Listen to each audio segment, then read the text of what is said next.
the new and improved, streamlined second series of the superfreakmedia podcast, No Ghouls Allowed. In today's episode, we'll be discussing Rob Savage's Zoom-based horror film Host, the films that we think have changed the horror genre, and I have a movie screams quiz for the team. If you want to skip ahead to any of the other features in the podcast, check out the description below. There'll be timestamps in there for you to do so in case you get bored by us just wittering away at the start. In today's episode, we've got Liam Banks, we've got Theo Van Leeds, and skulking around in the background being quiet, it's Richard Parker. Hello. We are going to be doing this over Discord because of COVID, innit?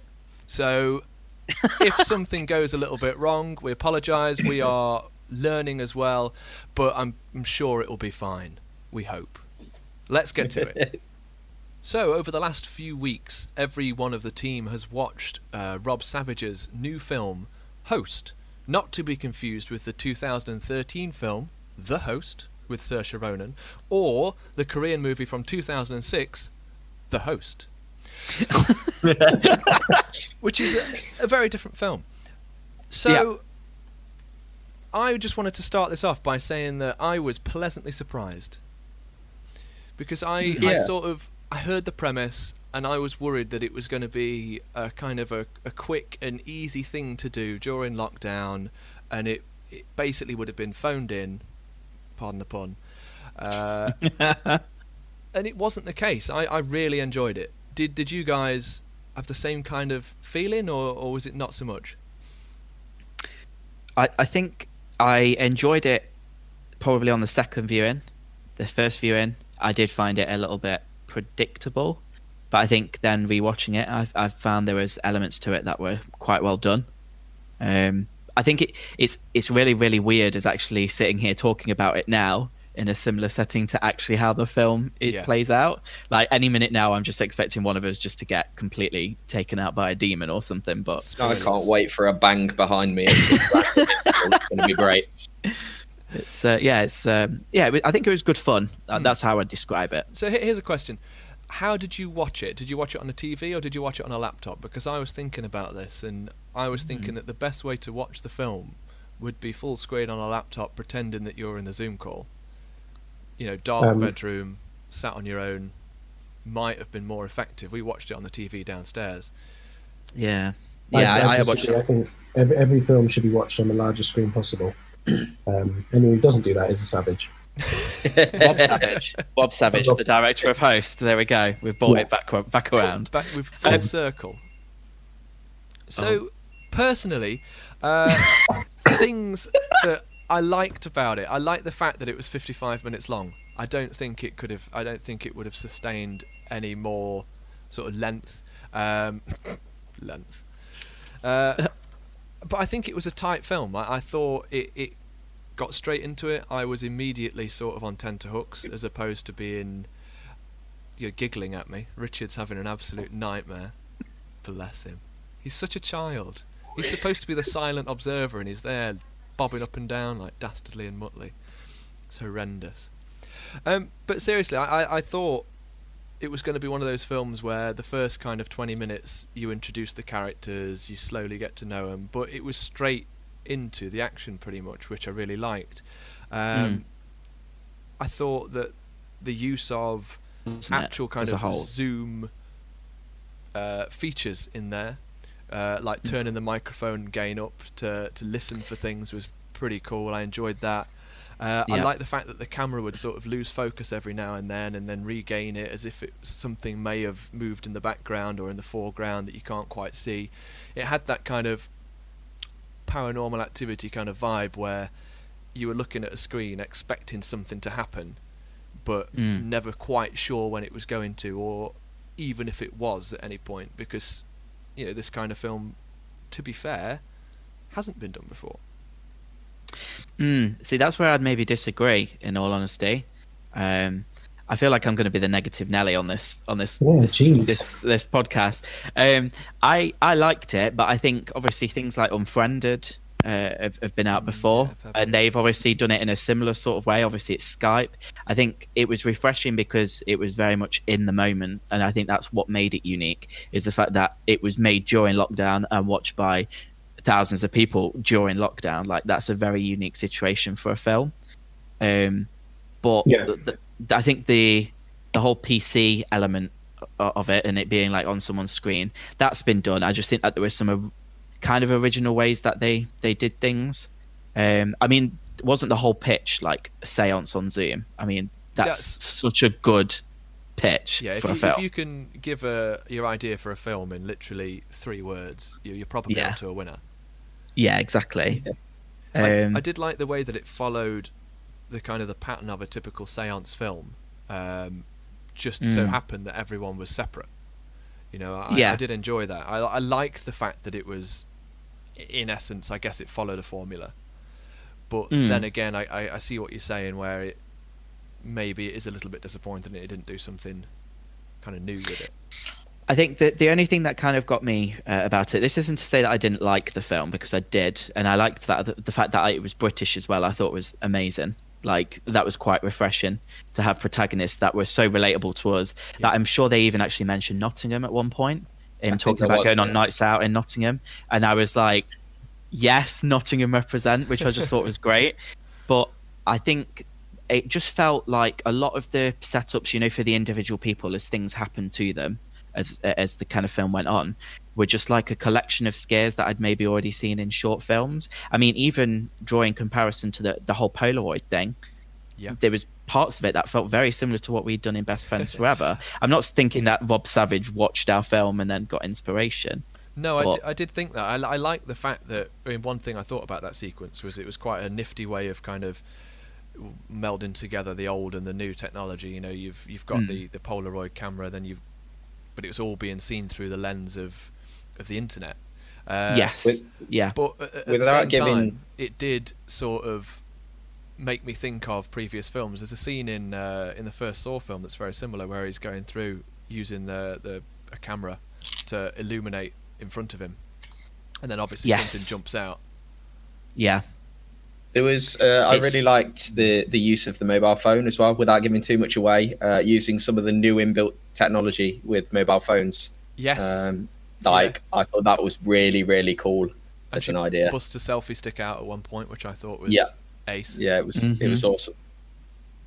I think with that sequence, I was expecting that to go in a completely different direction than it did, which was good, because I think, I don't know if I'm right in saying this, I'm sure this started as a viral video, didn't it, on Twitter, where he actually... Yeah, he did. There's the scene in the loft, I think. Yeah, I think he spliced like a little short, his call with stuff on Rack, hadn't he? Yeah. And that's kind of what I was expecting, you know, when she put the selfie stick up there. But yeah, it was it was good. So I didn't realise it started off as a little viral video. So I didn't. Was it not always the intention to make a feature film then? Did it sort of start off as something a little bit smaller? I think it was just maybe like a bit of a joke. I mean, Rob Savage, I don't know if you guys can remember, we've actually seen some of his work through the years at Mayhem, like Dawn of the Deaf was his film. Crikey, yeah. And Salt as well. One of the actresses from Dawn of the Deaf is in Host. Yes. I particularly remember Salt. Salt was very good. I mean, I still watch that. I think it's absolutely amazing, that film. So I think he, as a filmmaker, pretty much like us, he was just frustrated maybe during lockdown and decided just to do something cool. He spliced some footage from Rack into a call he made with people, and some of the people who were actually in the film were people that he kind of pranked with it. Oh, excellent. And then it became a thing. So do we know, because I haven't done my I've watched the film but I haven't done my research on it, was it actually all recorded in Zoom? And if it was all recorded in Zoom, was it all done in like long takes, or was it individual things? Because some of that stuff looked amazing, and to get that exactly right must have been a nightmare. Oh yeah, 100%. I think there's probably a lot of hidden cuts in there, to be honest. Particularly like when they move the laptops around and cameras like glitch and stuff like that. With found footage, you can get away with that. But I was thinking that, you know, particularly with the stunt heavy stuff, I think particularly when they go back to the guy and his girlfriend kind of gets like pulled up into the air, and I was thinking that's what elevates it, I think, from it just being a found footage flick of just someone running with a camera. Yeah, and I'm under the impression that it was all done in Zoom, because if you look on IMDb, there's no cam op, there's no DOP. But there's quite a lot of post artists, so like digital graphics and stuff like that. So I think a lot of it was done post. So like the effects and stuff. So like the stuff where all the cabinets, all the stuff, everything came through out of the cabinets. That would surely be after him practically, but I don't know how you'd even start doing that in lockdown. It makes me wonder if it was sort of all filmed separately, but then sort of retimed so that everything sort of fit together when it went on to the kind of the gallery view where all the characters were seen together. You could sort of, by playing around with when clips start, you could retime them so that things perfectly match, or you could cut to the full screen and then you could completely insert a new clip afterwards. You know, it's an interesting way of doing it. I wonder if they had they were all sent out specific types of webcam so that it was a little bit more uniform, I guess, so that you didn't get someone with absolute potato quality and then somebody looking like they streamed every day. I'd like to see some behind the scenes of it if it exists. Absolutely. Just to see how it was done, particularly some of those big effects. Yeah. I was really pleased with how good the big effects looked, because you know sometimes you get to the payoff of a film and you just kind of go and to be honest, these were sort of pitched at just the right level for me. They didn't go too far to look hokey, but then they were sort of impactful enough to actually give the film a nice ending. Yeah, definitely. Particularly liked the use of the background feature as well on Zoom with the looping video. The loop was I very thought that cool. was really, really good. It was unexpected. Again, the use of the background effects and the filters and things that went on. Oh yeah. That was what sort of elevated it for me, was the fact that they made use of the technology to sort of its fullest extent, as opposed to just cobbling together something because they could. So for me, I really enjoyed it. I think what was really successful about it as well was the fact that the characters were really relatable. Like I felt like I knew these people. Like I felt like I could have very easily just got on with them on a Zoom call. But also, the second time I actually watched it, I watched it with my mum, and she didn't really know what to expect, and she actually found it hilarious. She thought it was really, really good, like really funny. I don't mean necessarily the scary bits, but like, you know, where they were saying take a shot every time she says astral plane and all of that. That's something we'd do because we're just dicks. Do you know what I mean? So I thought that was brilliant. I thought that was really, really good. But that's just another kind of point for how natural it was. I think it would be interesting again to see how much of it was, you know, fully scripted and how much of it was just an outline and they sort of ran with it. Because obviously they're going to have some sort of outline so that the scares can fit in and the film will flow. But it did feel very natural. I would have to say that, like, I don't think it's necessarily a bad thing, but because it's a completely different style to anything I've ever seen before, it did take me a little bit to get into it and decide whether or not I was going to enjoy it. It must have taken me the first sort of 15 minutes or so to actually start being able to focus on it as a film. And I guess really as soon as the scares started coming in, that was when I kind of understood the tone as to what was going on. But it did take me a little while to get into it. I really liked how it didn't sort of conform to that hour and a half runtime as well. So you have to have it has to be 2 hours, hour and a half. No, it's 57 minutes. It's like, okay. I didn't even realise it was that quick. I just remember thinking, that must have been really good because that ended very, very quickly. This is the thing. I think if it had that an hour and a half runtime, the first 20-25 minutes of the film would have been mobile phone footage of every character, and it'd be pointless. Whereas in actual fact, what you needed was see the characters, they're having a seance online, it happens. It didn't need anything more than what it had. But I think as well, the length also speaks very uniquely of the fact that it is a film that was distributed on a streaming platform. Because I think paying money to go and see a 50-something minute film might have been a bit different than, I don't know, paying a subscription and it just being something added on there. So I think that's what worked. You go and see a double bill about with something else, then wouldn't you? The similar length. Yeah, exactly. I think that's kind of quite cool that it's changed. I think it might have changed attitude slightly. That a film doesn't have to be an hour and a half, around 20. You know, I think that's quite interesting. I think it'll be interesting to see what comes after that. Yeah, I think we'll see a lot more in that sort of vein, to be honest. And I'm sure studios and other kind of production companies are probably going to be more willing to spend money on things that aren't maybe needing that extra bit, because if you think, you're almost doubling runtime there, aren't you, if you're stretching to like 2 hours, an hour and a half, or whatever. So yeah, I think it was a very unique kind of film for a very unique time. So all in all, out of all four of us, recommended. Yeah, an incredible undertaking for what they did with the time and limitations. I do really hope impressive. that in the future it is sort of one of those films that is looked back on as being important, because it was made during a time of national lockdown, which is pretty incredible.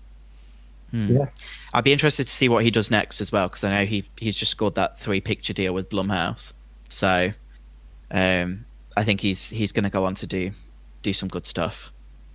Probably some dramas, and some comedies. Yeah. Straight into the rom-com. Straight into the rom-com, yeah. Yeah, period drama. Ooh. I don't know if you guys can hear something scratching away, kind of in the distance. You could almost call my it loft, is it? You could call it a corner. In a corner. Oh dear Lord! There. Oh no, not again! It is. It's Nicolas Cage. Oh. So it's a different Cage corner this time. What, is he just in a different corner of the room? Yeah, he's gone through the first 4 corners of the room, and he's now found a 5th. We're in a pentagon-shaped room. He's a monster. Does he go well with yogurt? That was so bad, Theo. Jiminy cricket. Theo's left the podcast now. And he will not be invited back. No. Cross him off the list. A crunchy Cage corner. Just stop. You just snap him and then you pour him in.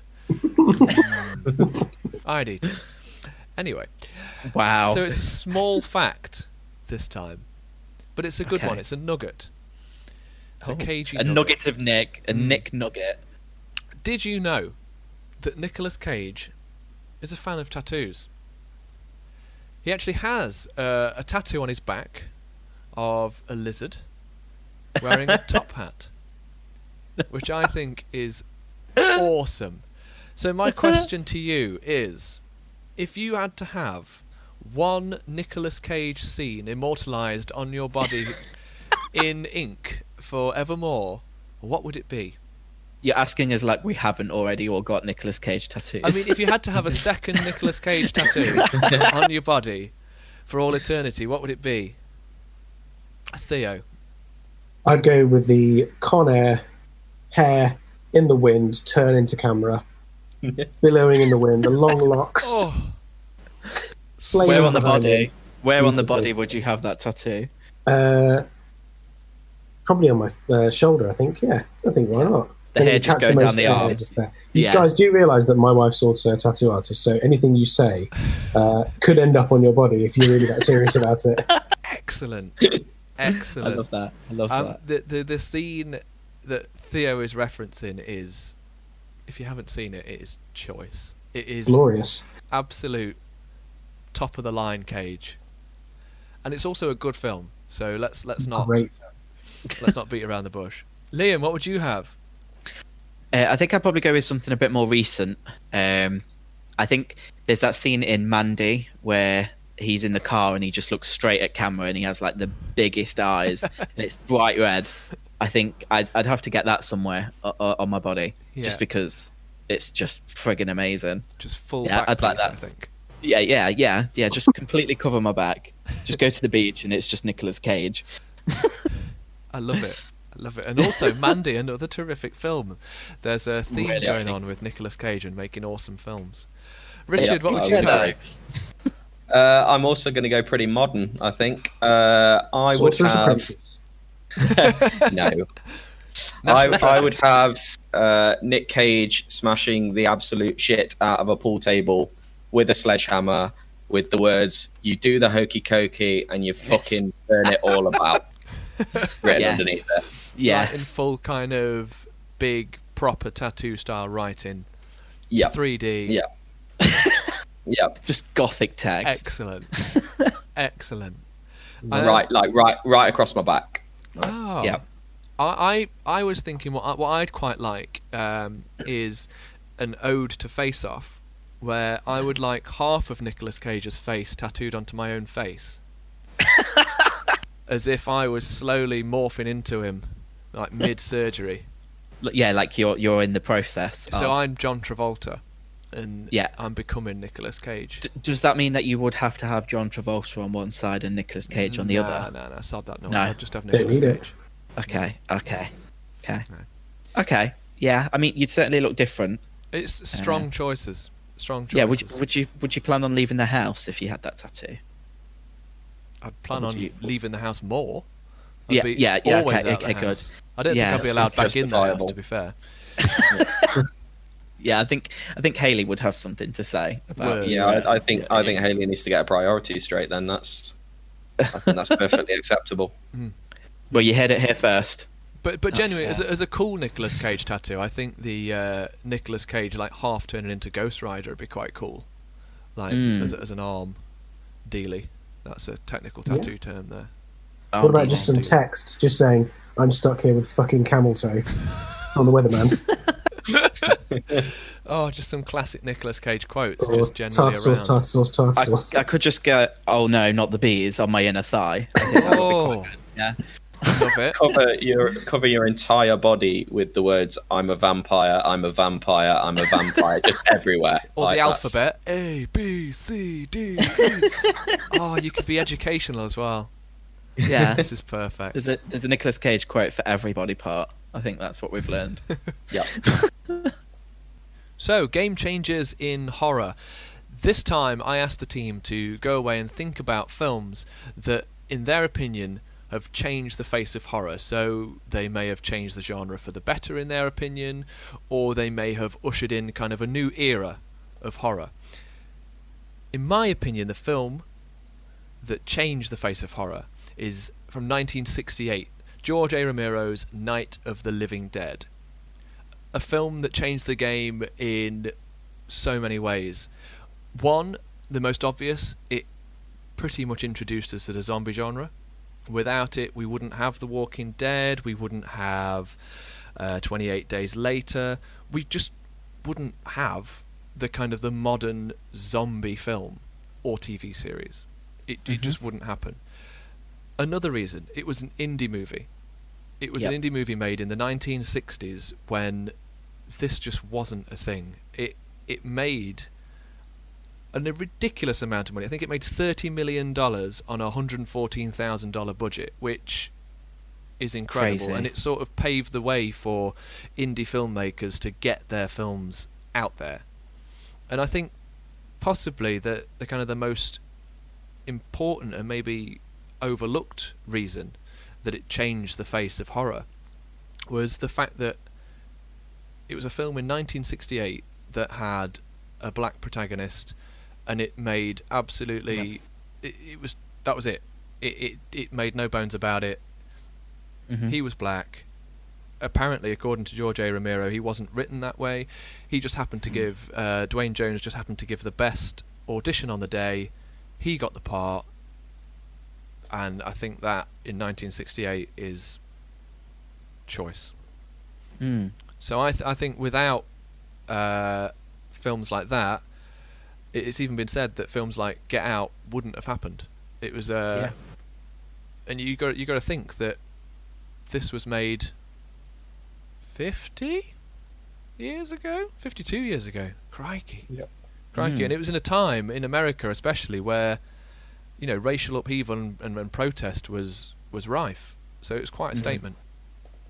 Yeah.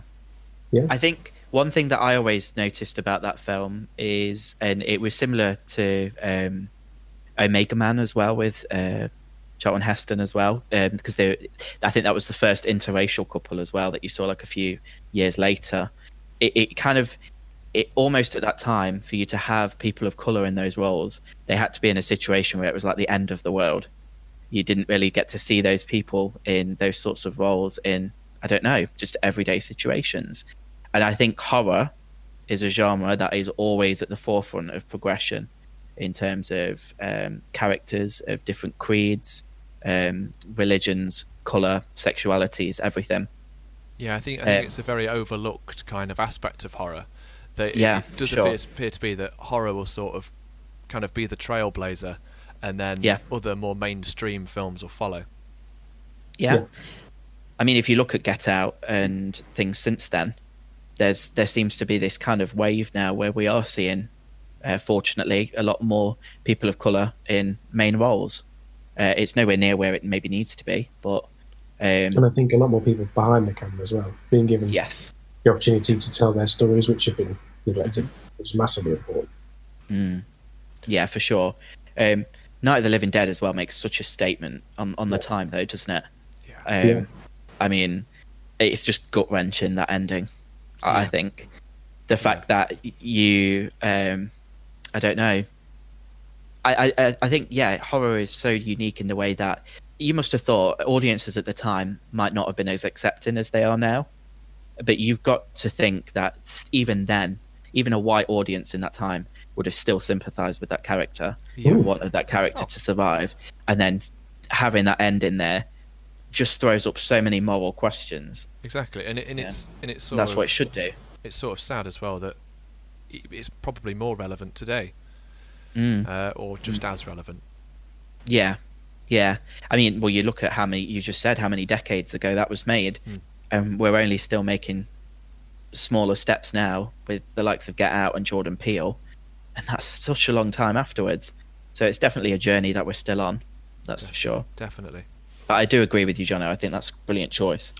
I think also as well, audiences hadn't seen that level of gore on the screen before as well.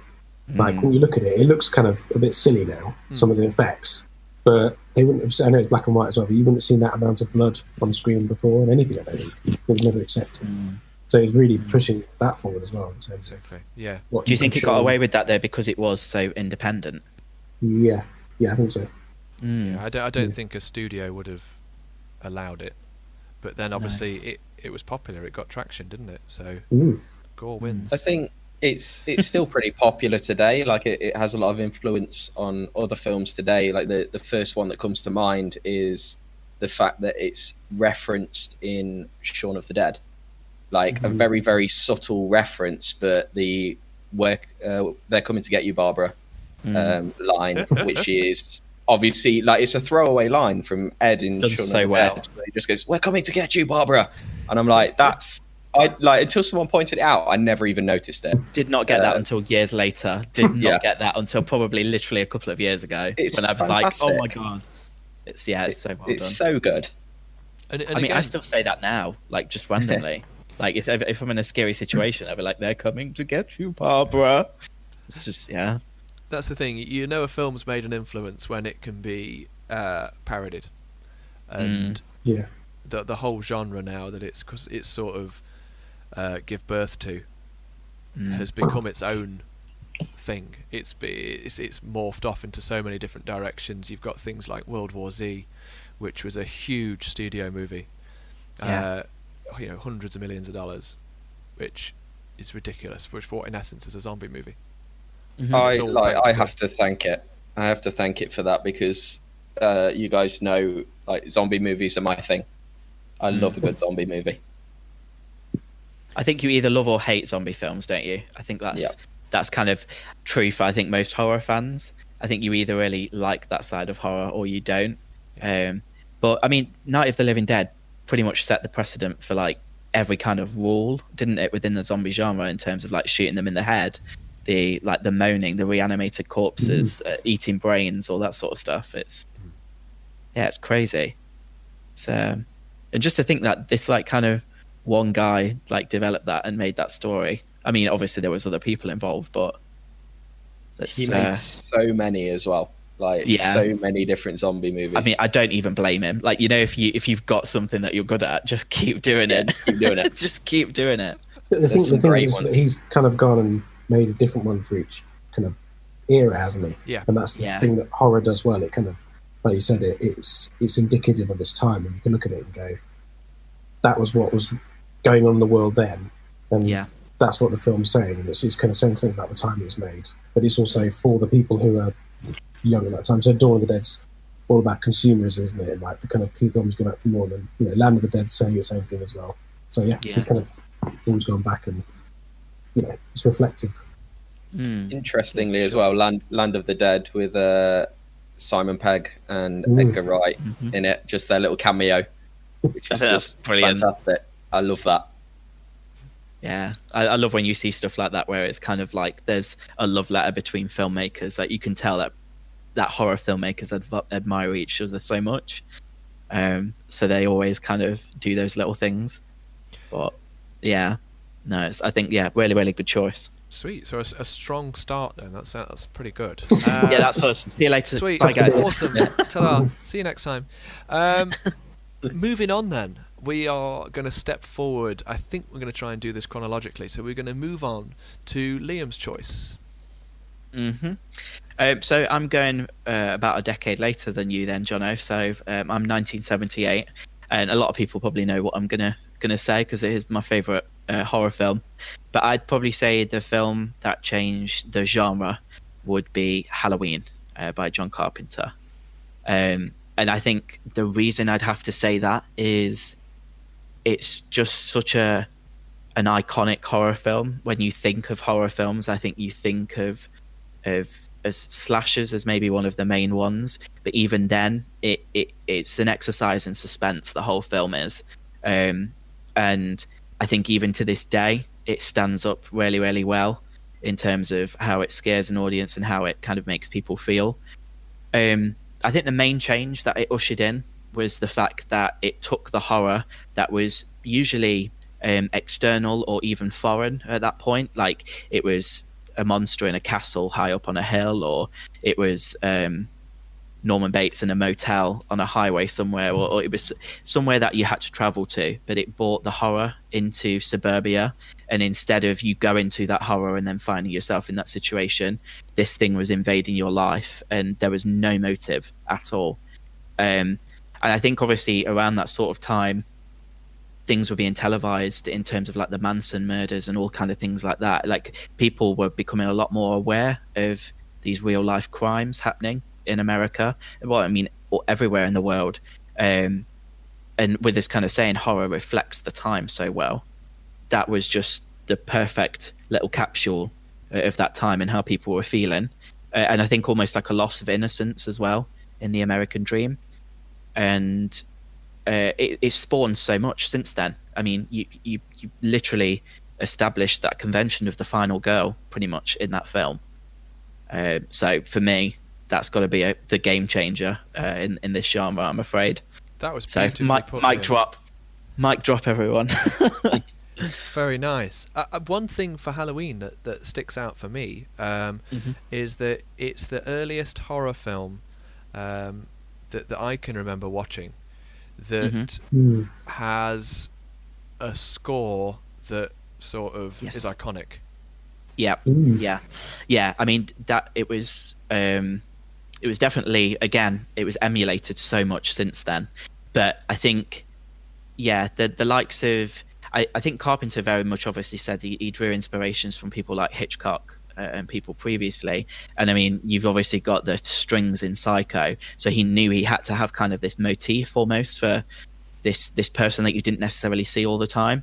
But yeah, I mean, I could literally talk all day about how much I love John Carpenter, but the fact that he directed that frigging film and then made that soundtrack, which is, you hear that now. I think if you asked a load of people what they'd say is like a horror soundtrack, they'd probably start humming the Halloween theme tune or doing something to that effect, because it's spot on, isn't it? Yeah, 100%. It's interesting that you mentioned that one of his influences for the soundtrack was Hitchcock, but I think looking back at Halloween, the whole film has a bit of a kind of a Hitchcockian vibe to it. It's you sort of think of Halloween now through the lens of 2020, and you think about the sequels where it got silly, and then you think of some of like the remakes.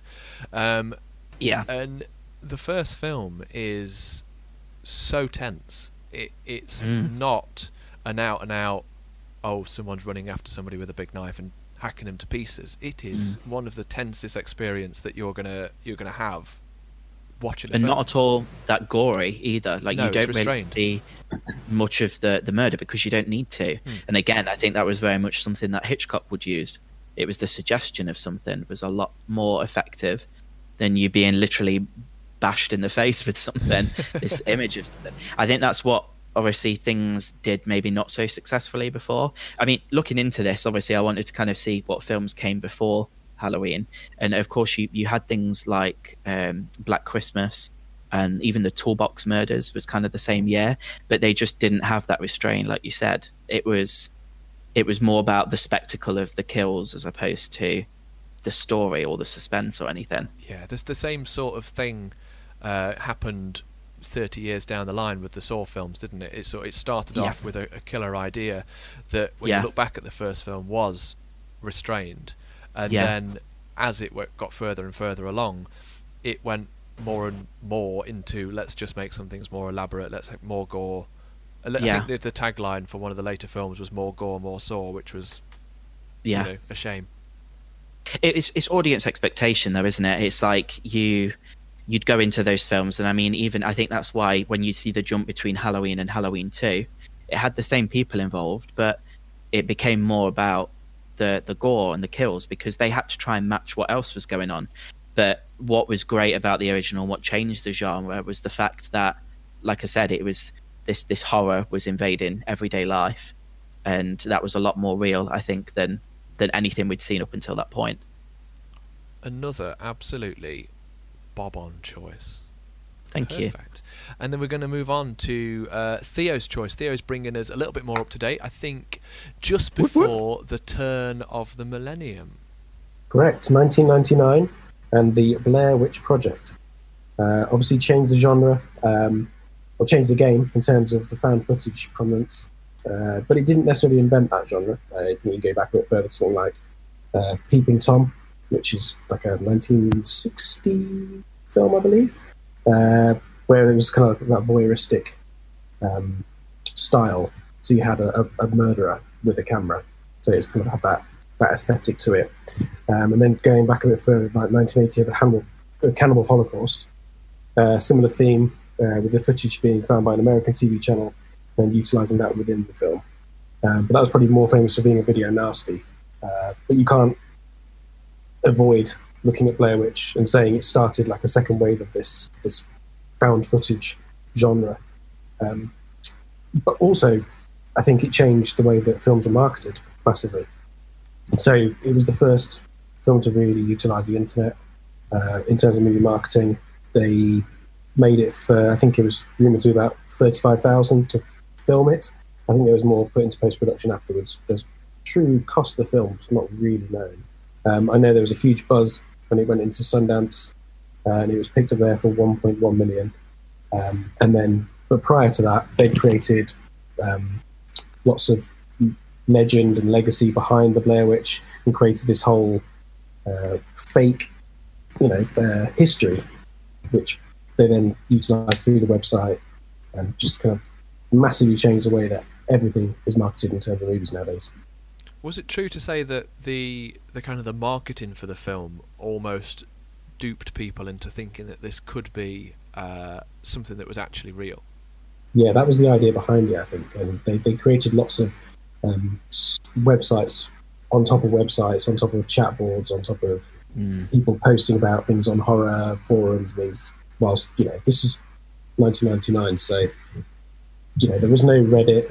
I don't think back then. I might be wrong there. But, it wasn't the thing it is nowadays. There wasn't, the prominence on the internet of film marketing. It was very much at a time where I think they could get away with it because people were still maybe discovering the internet in some ways as well. Yeah. So if you saw something... That was purposeful as well. They wanted that youth audience to push the film for them. So when it was actually released, there were not enough copies to go around to the cinemas. So they were actually selling out every show, overperforming every other film that was out in the first month.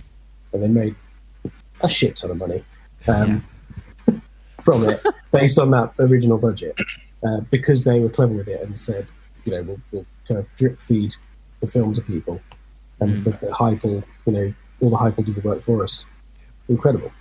I think marketing is something that you touched obviously upon there, but that's always been something very unique for horror. I know even like through the years, films have been marketed in such a like unique way.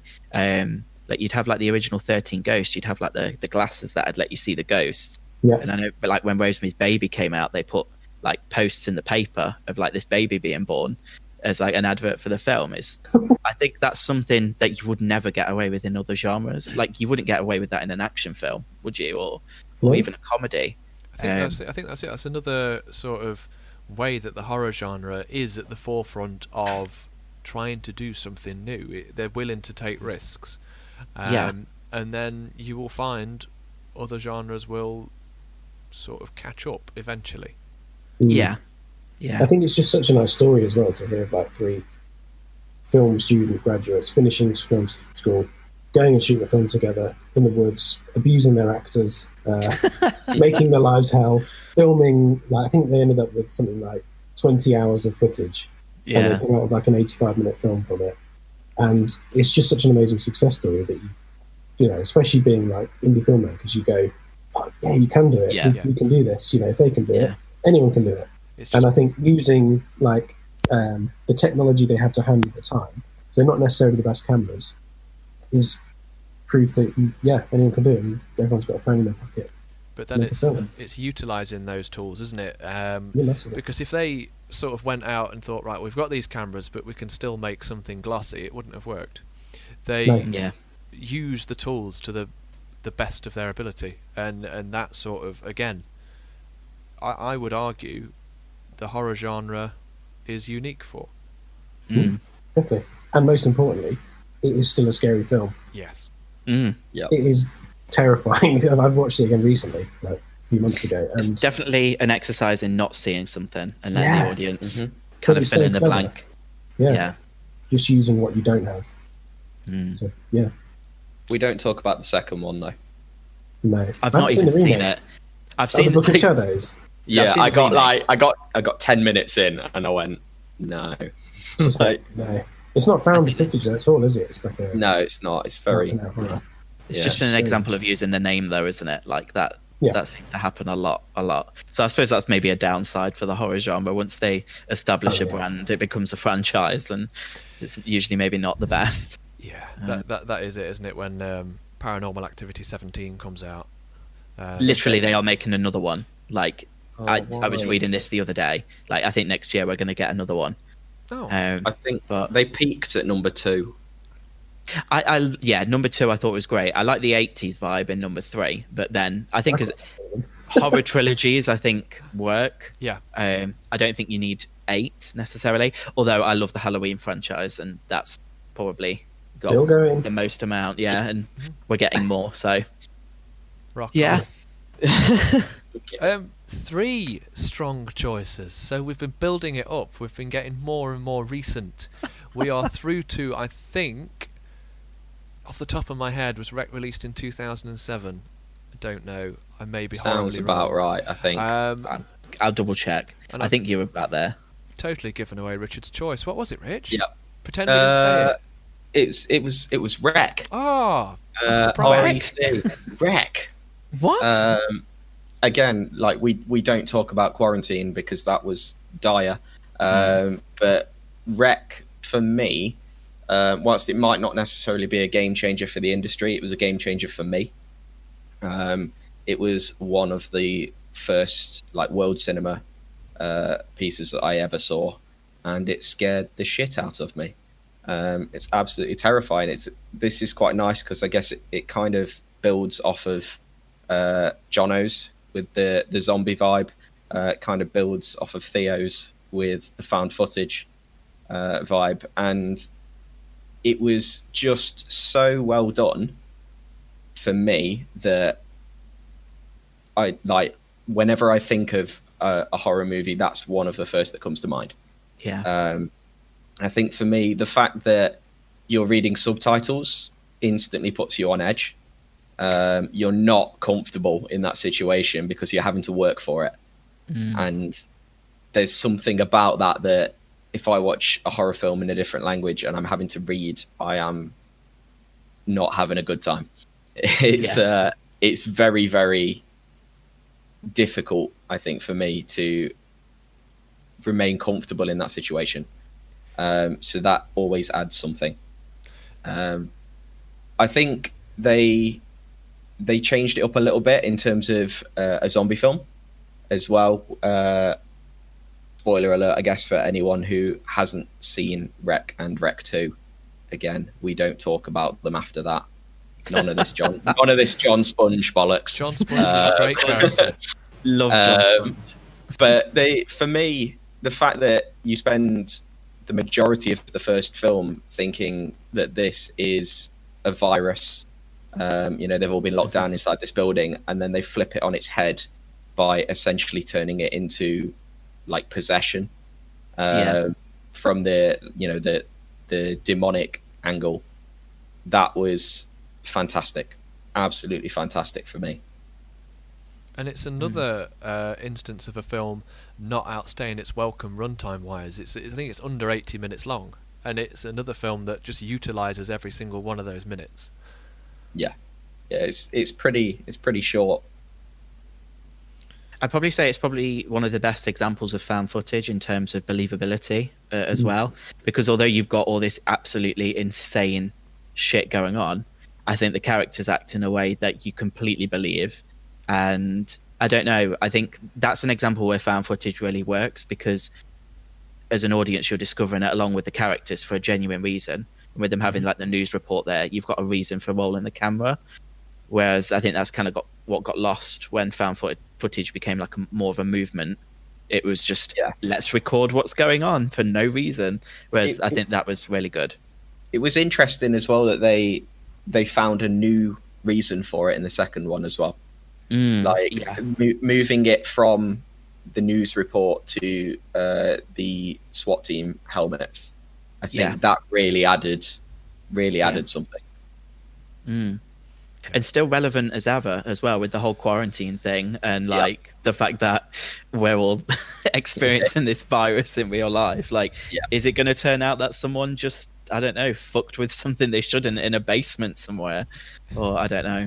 But, I think Jonno has the Medeiros girl in his attic. I think that's actually a thing, right? Like, every now and then I go up and check, and scares the poo out of me. Then I just pop back down again. She's still grim, just chilling like the witch from Left 4 Dead. So grim. So grim. Okay, so it is competition time. I'm going to challenge the team to guess the scream. So I'm going to play some clips. Have I seen? Pardon? How many of these films have I actually seen? Let me count. 1. None. 1. Cool. 1. I reckon Game on, potentially. lads. Game on. Potentially 1. No, 2. 3. Okay. 4. Okay. So 4 Nicolas Cage films. 4 Game on. Nicolas Cage films. And 6 films that feature Nicolas Cage. Sweet. So I'm going to play the scream, and then I'm going to ask what film the scream was from, and for bonus pointage, the actor or actress who screamed. So I don't want the character's name, I want the name of the performer. Right, okay. I'll see myself out. I'm not going to do well at this. Okay. I don't think I am either. So, the first one is an absolute treat. Oh my God!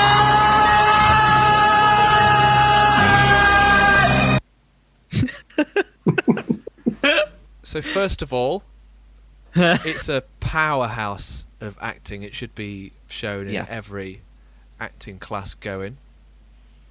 Any ideas, anybody? Liam? Have we got an idea? Yes, you've got an idea. Don't say what it is. Okay. You've got an idea. Theo? Honestly, no. Oh. Richard? Not a clue. I'm surprised, guys. I'm Is it something going to say dead I'm let schlocky? down. Is it something really schlocky? Yeah. Okay, is it something like Troll 2? Oh, Yes. Theo! Yes. Is it really? Yeah. It is, yeah. Oh, sorry. It's they're eating her. and Now then they're eating her. me. Gonna eat me. Oh, Oh, my God. What a scene. Theo gets a point. Sorry Liam for gets a shouting over the point. top of Liam. It's all right, you bastard. Richard, did you get it? No. Richard gets No. no You should have just said, points. yes, I Just got say, it. And yes, Theo everyone gets a point. steamrolled over You us. get a point. You get a point. You all get a point. Did anyone know the actor in the film who says the immortal line? Ritual. No idea. No, it was Darren Ewing. Just in case somebody out there Dazzle. was a Oh, proper Darren Troll 2 Ewing. nerd. Oh, Dazzer EW. On to If round two. Darren Ewing is listening, I'm so sorry that we didn't know it was you. Round two. I can give clues if needs be, but this is a much more famous actor.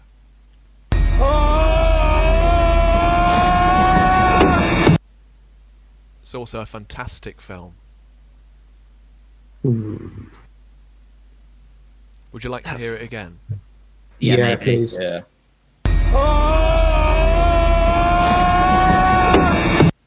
I feel like Theo knows. I've got an idea, but I don't think it's right. Oh, okay. Liam, have you got any inkling whatsoever?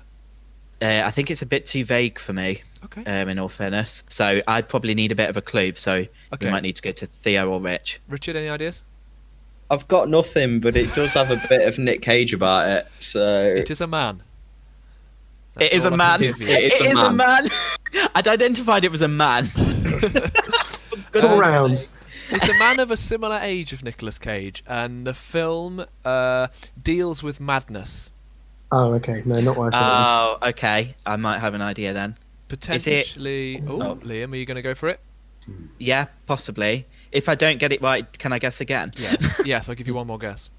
Is it Sam Neill? Yes, in. Either Event Horizon or... Stop there. Okay. Is it? Yes. 2 points. Damn. Well done. Oh, double, Sweet. Liam. That's Double, not double what I was points. Double points. Boom. Theo, what were you thinking? What was your? I was going to say Tremors. Uh, It just had a Tremors vibe to it. No, it's the bit in Event Horizon where it does a dolly zoom away from Sam Neill in the air ducts, and it's like Top notch. choice, absolute choice. We're gonna I've move. not watched that film in so long. Such a good film. Brilliant. Such a good, film. Good film. Sorry. Sorry. We're Come going to back move here. backwards. We're going to go back through the decades to early horror for this one. This is my clue.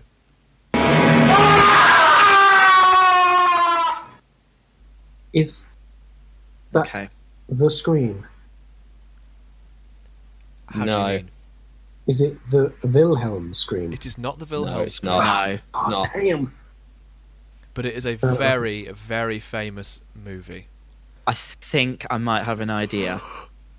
Liam, Is the film... Well, can I guess the film first? you may And guess then, the film first. Is it Phantom of the Opera? It isn't. Okay. It isn't. But is Phantom it of the Opera. guy from Phantom of the Opera? Lon Chaney? Is it Lon Chaney? It's not Lon Chaney, but it is another Okay. famous Universal Okay. actor of the time. Anyone want to offer a guess of who it might have been? Is it I'll let Boris you think. Karloff? Boris Karloff in what film, Theo, for an extra point? Is it Ah. Hunchback? No! Richard, No, what film can- would it be? Not a clue, mate. All I got from that was it sounded like he was falling. Liam! Is it Frankenstein? It is Frankenstein. Yeah. Oh. I'm going to give you a quick update on the scores. A third of the way through. Theo's on 2 points. Richard is on 0 points. Just don't. Mate. Liam is in the lead with 3 points so far. Sweet. And we are moving through into the 1980s.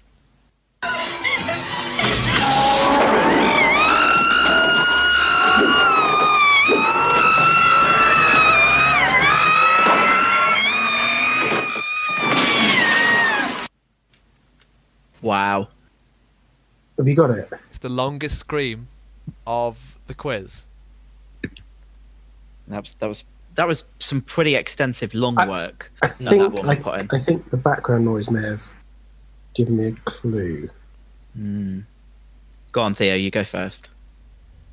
Is it Evil Dead? No, it's not The Evil Dead. 2? No. 2, 3. Army of Darkness. I thought I could hear a spinning, like, you know, Yeah. it goes through the woods. Not I. spinning. Oh, okay. I was gonna maybe. Kind of. Is it from Brain Dead? No, it's a much more mainstream film. Okay. Richard, you've definitely seen it. We saw it together. Oh God. From the 1980s. It was a re-release. If we don't get it, can we possibly hear it again? Yeah. I'll tell you what. We'll go for it again now.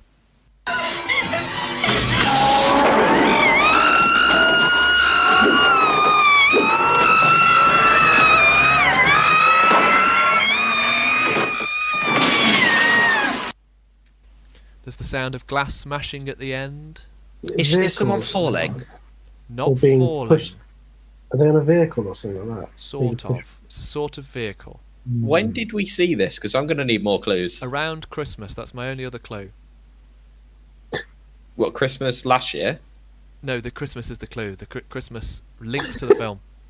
Oh. Liam. Is it from Silent Night, Deadly Night? Oh my no. Oh, bollocks. I thought this was the one that people would get. A Christmas horror film. Set at Christmas. Jack Frost. 1980s. 80s. Really Gremlins. famous. Richard. Yes. Gremlins. Gremlins. Oh, It's when she goes out of the the old woman the on machine, the the Stairmaster. stair lift. Yeah. That's it. Yeah. It's the stair lift out. Oh my gosh. Into oblivion. That's so good. I thought you would have got that one. I think it's Nope. because when we were younger, when it was shown on TV, they used to cut that bit in the afternoon. Yeah. Oh, That's why we didn't know disappointing. it. That'll be it. Yeah, Jonno. Jesus Sorry, Christ. guys. Richard's on the board with 1 point. Rich. Nailed it. Round I've peaked. number 5. Liam, this one is gettable by, I would say, 2 of you.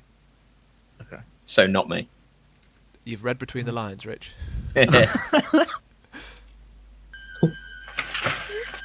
Yeah, know it already. Know it already. Theo, do you have I any know- idea? No, take it, Liam. Go for it. That's Jamie Lee Curtis getting her shoulder slashed in Halloween, and then she falls down the stairs. Correct, Amundo. That's I'm impressive. so You sorry, knew guys. That, you knew that from a note. You knew that I from the literally score. heard the ding of John Carpenter's score, and I was like, "Yeah, I fucking got this, guys." That's called his shoulder prelude, isn't it? That's a shoulder prelude in the suite of Stab McPherson. That's, what is that, track number 7 on the vinyl, I think? There is, yeah. Moving on to round 6.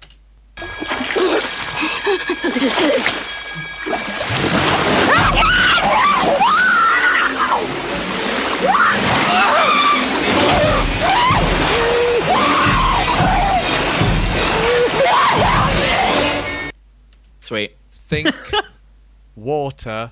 I got it. Richard.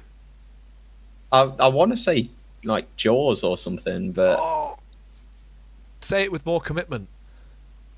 Jaws with more commitment. Incorrect. No, it was Jaws, yeah. Yeah. Any ideas which character it was and who the actress was who played? Not a clue. I know she's the opening kill. Yeah. That's all I know. It's absolute genius level if you actually get the name of the actress. No. No, I'm sorry. And that's okay. I think it was Susan Blackline. Blackline? I've written that down funny. I'm going to get horrendous abuse for this. Yeah, But definitely. Mainly from us. Richard Yeah. getting 2 points on the board. But Nicely then, done, Rich. Theo, would you have got Turns that one? out. Oh, yeah. Yeah. Yeah. Liam, you were Yeah. motioning like that was all about you. I'll be Ooh. honest, that was like 98% guess. You didn't need to tell me about the water because I could hear it, but other than that, it was a guess. Yeah, that bit where she screamed and it filled her lungs. Yeah, I think that maybe gave it. Round number 7. We're moving away from horror.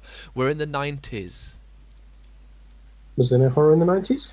That's how No- it no works. horror. Until No, that's 1999, when the Blair Witch came out That's- again, that was yeah. no horror in the 90s. Well-known fact, Theo. Come on, mate. Sorry. Other than that film literally called Scream that came out in the 90s. Doesn't exist. No.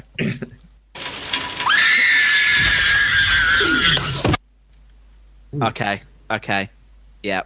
Can we have that one more time, please? One more time. At the end there. Isn't there? There's something going on at the end, isn't there? I think I know what this is. I've got a guess. Ooh.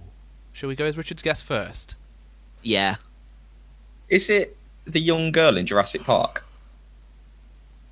Double points! Well, it's not really double points because I don't know the actress's name, but 1 point! -1. Yeah, it is. It's the exact scene. It's the young girl screaming in Jurassic Park. Any ideas Lex. what her name is? Yep, Lex is the name of the character. I that's all I'd have got, the character name. I don't know the actor's name. Ariana Richards. So we are going through to round number 8. The scores on the doors. We have Liam in the lead with 8 points. Theo is in second place with 4 points, and Richard is in third place with 3 points. So it is still all to play for. Absolutely isn't. It Yeah, totally it's is. not even remotely. Because Second place is maybe all to play second for. place is all to play for. We're going for round 8, and we're still in the 90s.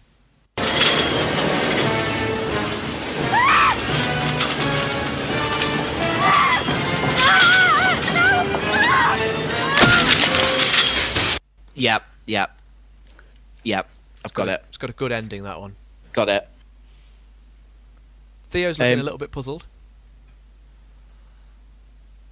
Is it horror It's a horror film, yes, in the 90s? in the 90s, which apparently does So- exist. There's only one that Liam said, so I'll go for that one. Yeah, that would be my guess as well. Okay. Yeah. On the count of 3. 1, 2, 3. Scream. Scream. Nailed it, boys. Scream. Yeah. Correctamundo. And who was it? It was Rose McGowan's Liam. character getting Whoa. crushed in the garage door. It was. Yeah. Double points. Double points. Oh, and we're coming up to possibly my favourite one. Oh, I love this game. Like, it's a can treat. this please be something we do like every podcast? If anyone gets this one, well done. Okay. It's a 2-parter.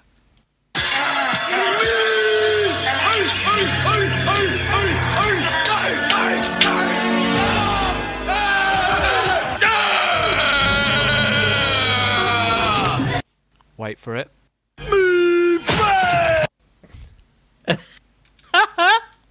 Okay. That is the same person in both clips, and they Is are this like a horror? it's a horror film, and those clips take place, I think, about 2 minutes in between each other. And what kind of decade are we in? Yeah. Is it 70s? Early 2000s. Okay. Okay. I think I'm going to go for something. Yeah, I've got a guess. Yeah, maybe. Yeah. Okay. Okay. The guess from Richard? I want to say it's Nick Cage. It's not Nick Cage. No, it was very Nick Cage. It was very Nick Cage. Theo, your guess? I was going to go Wicker Man, so yeah. Ah, no. That was going to be my film guess. Liam. Is it from The Hills of Eyes? It's not from The Hills Have Eyes. Okay. I'm going to give you a clue. Or Oh. is it a similar sort of vibe to The Hills of Eyes? Yeah, So is it maybe Wrong Turn? No, it is a sequel to an established Hills of Eyes. franchise. Hostel 2. Nope. We're talking like an older film that has gone through many, many sequels. Mm. So something like Halloween or Friday the 13th? Yeah, but neither of those. Jason X or something like Neither of that. Yeah. Okay. Think another kind of slasher movie. Texas Chainsaw. Texas Chainsaw. Correct. that. And The Beginning. Next Generation. Uh, Starring Bradley Cooper. Oscar winner, close, Rennie Zellweger. Matthew McConaughey. Matthew McConaughey. Yeah. Oh, really? Yeah. Yeah. The second clip, this one here, which is my personal favourite, is him jumping out of a window and landing on a car. Quite why I he like does to that, think- I don't know. I like to think me and Theo both went for The Wicker Man because that was pretty close to Bees. Yeah. I think that's what. My eyes. Bob the Bears. Okay, we're on to the final round. This one is for triple points, thus rendering the Whoa. previous rounds absolutely pointless. Are you ready? Excellent. Well played. Yeah. There we go. What year's the film, please? The film was, I think, was it 2006? Where Okay. was it made? I don't know. It's my Nicolas Cage knowledge off the top of my head. Crumbs. I feel like me and Theo get the points for this for thinking the last one was this. I just think that's completely unfair. I think it's completely fair because it probably puts us on par with you points wise. Yeah, You don't know that I'm going to say it's the same film. Oh, it turns out it was 2006, by the way. Knowledge. Thing is, Liam, if you get this, you also get triple points. So, Yeah, there is that. You So know. On the count of three, then, the name of the film. 1, 2, 3. Wicker Man. Yes. Bizarrely, the original. It's not. Yeah. Starring none other than. Nicolas Nicolas Cage. Cage. Oh, seamless. Points for everyone. Points. Points. That went surprisingly well. There was only one that nobody got, and that was the Texas Chainsaw Next Generation one, which, to be frank, To be fair, it was pretty. no idea. But I didn't realise Matthew McConaughey was even in that. I knew Renee was. When he was What was Zellweger. that? Genuinely Yeah. was. Yeah. She's definitely in one of those. I think she's in the same one as Matthew It's the same McConaughey. one. But I'm She's sure. like 95, wasn't it? Or something like that. Haven't Yeah, they yeah. both removed it from their IMDb though? Really? That's like Yeah. genuinely a thing. Like they don't want to be associated with it anymore. Oh, no. Well, I mean, he delivers a It's like performance Jennifer and a Aniston half. in oh bloody hell, Leprechaun. Jennifer Aniston in Leprechaun. It's the same, isn't it? Oh. That's what I mean. You shouldn't be ashamed of where you start. Like, No especially way. in the horror genre. Like, it's fun. Yeah. I don't know. I don't think it's a bad thing. Definitely Absolutely not. I actually think more of them for the fact that they did that. Johnny Depp celebrates being in Exactly. Nightmare on Elm Street, doesn't he? Yeah. 100%. Yeah, I think own it. Go with it. Yeah. So to reveal the champion, I'd like it to be suspenseful, but Okay. we're going to. Shall we dim the lights? We'll dim the lights. We'll dim the the lights. sound. And in third place, Richard Parker. Nailed it. Well done, Rich. In Who's second playing place, for? Theo Van Leeds. So close. Which So means close. the winner Oh my god. of the Scream competition this time is none other And than the winner Liam Banks. Oh my Oh. god, I don't know who to thank. I don't know who to. I'm just so thankful and grateful to be here. To be nominated is just such an honour. We need some playoff music. His speech is getting on too long. I have one more Scream clip to play for you guys, but this one isn't for you to guess. I'm afraid what? this Oh. one is for our listeners, and it's going to be in the form of a competition where they can win some Super Freak goodies. They could win some Super Freak stickers and an exclusive art card. So to enter the competition, all you have to do is comment on the Instagram post that will be relevant to this clip and list who you think did the Scream and what film it was from. We will pick a winner at random from all the correct entries. So without further ado, here's the clip.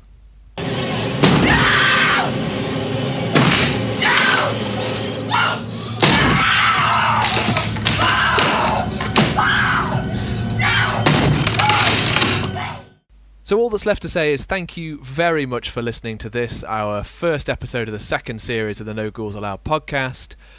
We just wanted to say we really appreciate everyone that listens. So if you can and you want to share it with your friends, share it with your family, that would be fantastic. All that's left to say is keep it creepy and see you on the other side. Happy Halloween!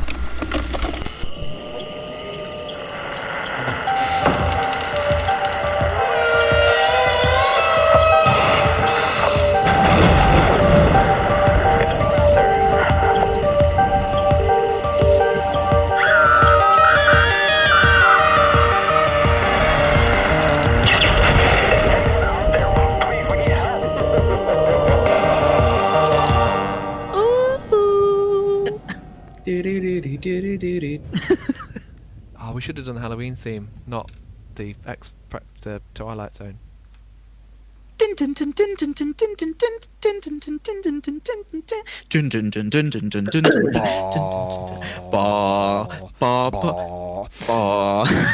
Seamless. Seamless.